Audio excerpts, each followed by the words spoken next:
इतका हलक्यात घेऊ नका लोकांना. आणि पोलीस म्हणजे देवेंद्र फडणवीस साहेब आणि फडणवीस साहेब म्हणजे देवेंद्र फडणवीस साहेब. मी आज 2 वाजता निघालेले दादा परभणीसाठी. 1-2 घंट्यात माणूस अंतरावर येऊन परभणीला येतोय.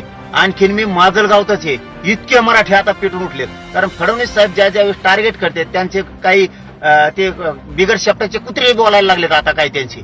ते त्यांच्यामुळे सुद्धा मग मराठी पेटून उठले. आमच्या लेकरा बाळासाठी मी लढतो.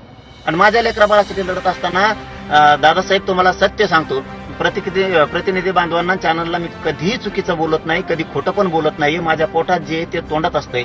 माझा मराठा समाजाच्या लेकरा बाळासाठी मी लढतो. आणि माझ्या लेकरा बाळाचा नरड जर तुम्ही आरक्षणामुळे दाबणार असलात तर जातीय रंग आम्हाला देणार असलात तर 100% फडणवीस साहेबांनी काहीतरी षडयंत्र रचलंय.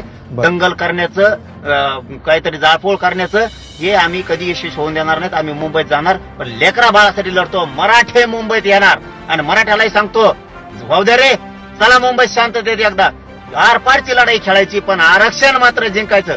जातवान मराठ्यांनी अजिबात घरी राहायचं नाही. ज्याचं कुणबी प्रमाणपत्र निघालं त्यांनी सगळ्यात आधी मुंबईला यायचं. आणि ज्याचं निघालं नाही त्यांनी सुद्धा यायचं. विदर्भ सगळा यायलाय, खानदेश यायलाय, पश्चिम महाराष्ट्राला मराठा घरी नाही राहायला लागला.